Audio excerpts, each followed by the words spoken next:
హైదరాబాద్లో మంత్రి పొంగులేటి శ్రీనివాసరెడ్డి నివాసంలో ఈడీ సోదాలు జరుగుతున్నాయి. మరింత సమాచారం మా ప్రతినిధి నాగార్జున అడిగి తెలుసుకుందాం. నాగార్జున, పొంగులేటి నివాసంలో ఈడీ తనిఖీలకు సంబంధించి వివరాలేంటి?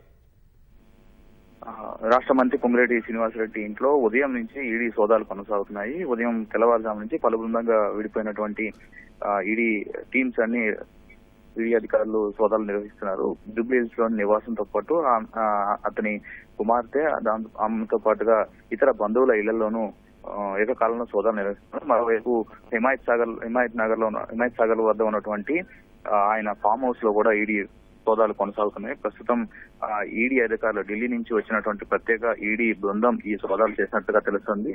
అయితే ఎలక్షన్స్ కు ముందు కూడా పొంగులేటి శ్రీనివాసరెడ్డితో ఈడీ సోదాలు కొనసాగాయి. ప్రస్తుతం ఈ సోదాలకు సంబంధించినటువంటి పూర్తి వివరాలు తెలియాల్సి ఉంది. ఏ కేసు చేస్తున్నారు? గతంలో పొంగులేటి శ్రీనివాసరెడ్డి ఎవరైతే ఉన్నారో అతను ఒక లగ్జరీ వాచెస్ దిగుమతి చేసినటువంటి కేసు పైన మరో కేసు నమోదు చేసి ఈడీ సోదాలు చేస్తున్నా, లేక ఎన్నికల సమయంలో గతంలో జరిగినటువంటి దాని ఆధారంగానే సోదాలు చేస్తున్నా, పూర్తి విషయాలు ఇంకా తెలియాల్సి ఉంది. ప్రస్తుతం అయితే ఈడీ సోదాలు కొనసాగిస్తుంది. ఉదయం 5-6 గంటల నుంచే ఈ సోదాలన్నీ కొనసాగుతుంది. ఏకకాలంలో ప్రస్తుతం 10 టీంలు ఉన్నట్లుగా తెలుస్తోంది.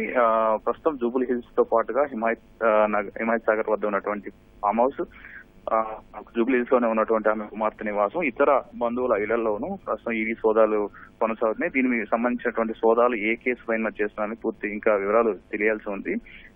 సిఆర్పీఎఫ్ బలగాలతోటి భద్రత ఏర్పాటు చేసి ఈడీ అధికారులు ఈ సోదాలు నిర్వహిస్తున్నారు. ప్రస్తుతం జూబ్లీ హిల్స్ లో ఆయన ఉండేటువంటి నివాసంలో ఈడీ అధికారులు అయితే ప్రత్యేక 2 బృందాలు అక్కడ సోదాలు నిర్వహిస్తున్నాయి. దీనికి సంబంధించినటువంటి పూర్తి వివరాలు సోదాల తర్వాత మనకి వెల్లడయ్యే అవకాశం కనిపిస్తోంది. వినోద్, ధన్యవాదాలు నాగార్జున.